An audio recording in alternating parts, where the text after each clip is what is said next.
Hello everyone and welcome back to the Common Sense Crypto channel. As with you always, this is Rich doing another video today on XRP. So I hope you're all having a wonderful day today wherever you are in this great world. We're going to talk about XRP. I'm going to start with this. XRP rumor mill. Is Gensler leaving? SEC issues new update. All over crypto Twitter, this is all the talk. Gary's resigning from the SEC. But once again, it turned out to be not true. Gary Gensler, chairman of the SEC, is not resigning. The SEC's PR team has issued a confirmation quelling rumors of his alleged resignation within the XRP community. These rumors, amplified by prominent XRP accounts like Documenting Ripple, suggested that Gensler would be stepping down from his position due to an internal investigation. Such a move would be unprecedented, as no SEC chair has ever resigned before. Here's what it comes down to. We are stuck with Gary Gensler until Biden leaves the White House. Until then, and it would have been great for this, honestly, because XRP right now would absolutely be skyrocketing if this was true. France is planning a shutdown of the nation's internet in an attempt to stop the world from seeing what invaders are doing to the nation. You know, maybe this is all part of the World Economic Forum plan as well. Because if you don't know yet, right now, France is in absolute chaos. And now they want to shut down the internet to keep the facts from getting out to the rest of the world. The same way the World Economic Forum has a plan to take down the internet globally.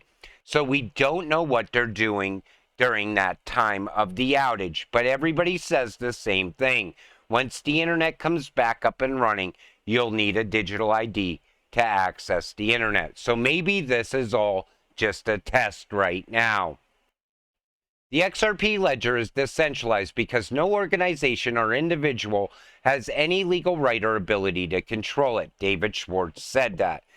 Now, because FedNow and Ripple is all the talk, right away, Bitcoin maxis are at it once again. I would never hold that centralized cryptocurrency. It's nothing more than a banker's coin.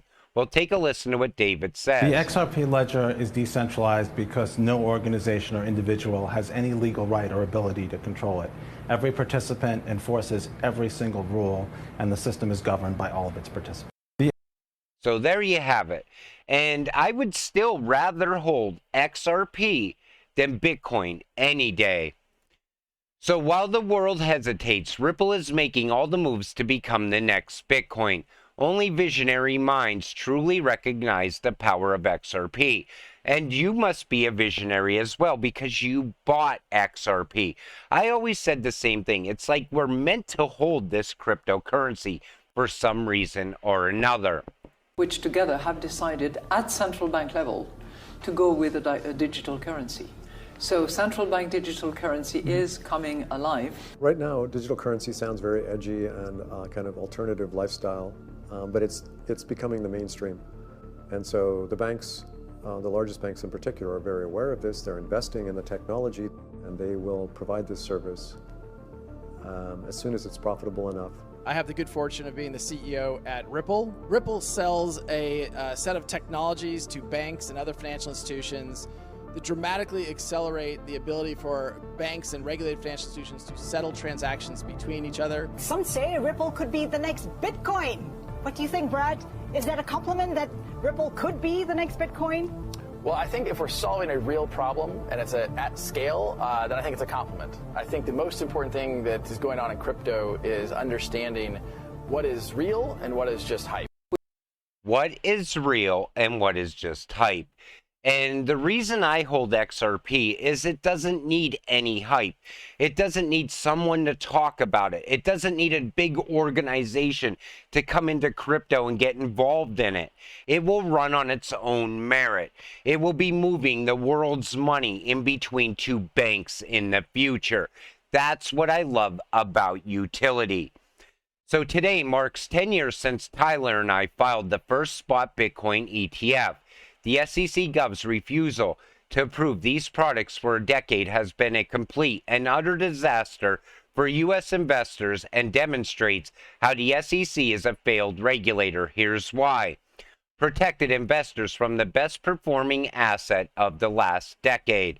Pushed investors into toxic products like the Grayscale Bitcoin Trust, which trades at a massive discount to NAV and charges astronomical fees. Pushed spot Bitcoin activity offshore to unlicensed and unregulated venues. Pushed investors into the arms of FTX, subjecting them to one of the largest financial frauds in modern history. People still don't understand that the SEC does not care about the retail investor. That ship sailed a long time ago. And you could see it with Gary Gensler. He only cares about the big banks, a few politicians in Washington, and where he's going to land once his time at the SEC ends. But you know, once BlackRock gets that ETF, I think that's going to be it for Bitcoin. They're going to control the market like never before. Arrington Capital files for XRP-based hedge fund with the SEC. And I think this is great because it's coming at a specific time. In an exciting development, Reaper Financial CEO Patrick Riley revealed that Arrington Capital recently filed with the United States SEC to launch an XRP-based hedge fund. Riley made this known in a tweet over the weekend while quoting a picture of Arrington Capital's founder, Michael Arrington, alongside Ripple CEO Brad Garlinghouse. He's like, there you got it, right in your face, SEC. Although Riley did not share other details of Arrington Capital's recent filing with the SEC, he disclosed that there is an expectation for all to go well. So they're already expecting a great outcome from this. That's nice to see as well. Ripple wins U.S. FPC and clearinghouse support for cross-border payment initiative. Ripple and its native digital asset XRP have earned recognition by the Faster Payment Council of the United States as an instrumental tool in enhancing the cross-border payment sector. The FPC recently accentuated Ripple's contribution to improving the speed and cost efficiency of international transactions. In its cross-border faster payments white paper released in 2021, the FPC outlined the core prerequisites for more efficient cross-border payments. You know, Ripple is always going to be at the core of faster payments, cheaper payments, moving the world's money. Licensed betting outlet adopts XRP, rolls out XRP raffle. So the adoption of XRP continues to soar despite the SEC claims in its lawsuit against Ripple that the asset is an unregistered security. Shuffle, a crypto-supported online betting outlet owned by Natural 9 BV and licensed by the government of Curaçao, has become the latest company to support XRP. Per a Monday disclosure on Twitter, XRP has been integrated into Shuffle betting platform. Consequently, users can deposit XRP on the platform from affiliated wallet service providers to place bets on all supported sports, games, and live casinos. Again, more adoption of XRP.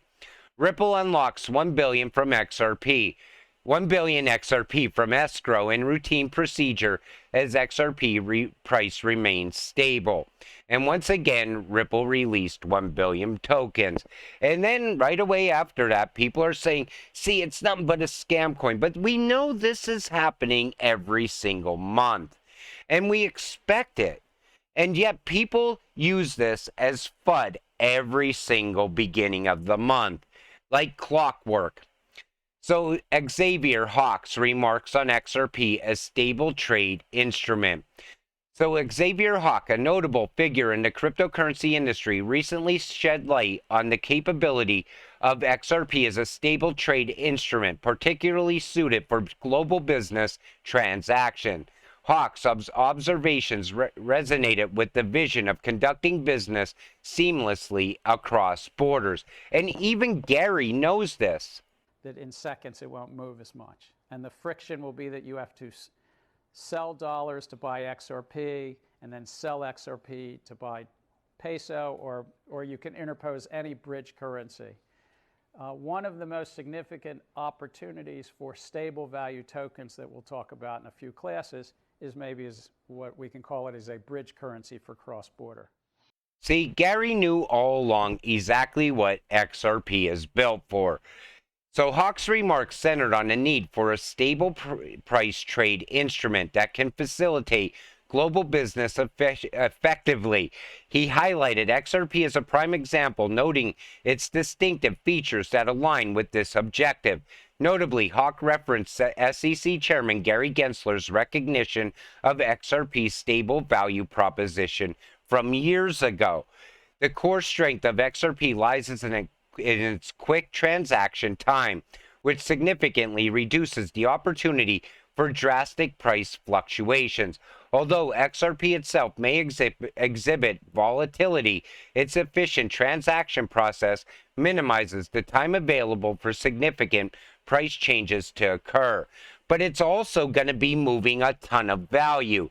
So it has to be at a much higher price. It can't be sitting well under $1 and moving all the world's money. And over time, we're going to start to see XRP rise from where it's sitting now up to much higher prices very fast. Be like the flip of the switch moment. But I don't think it's going to happen overnight. It's going to happen gradual. You'll see increase, increase, increase.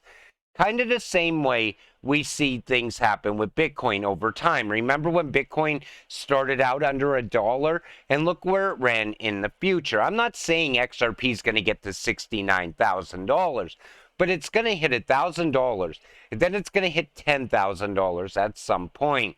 Because every single year, value's going to rise.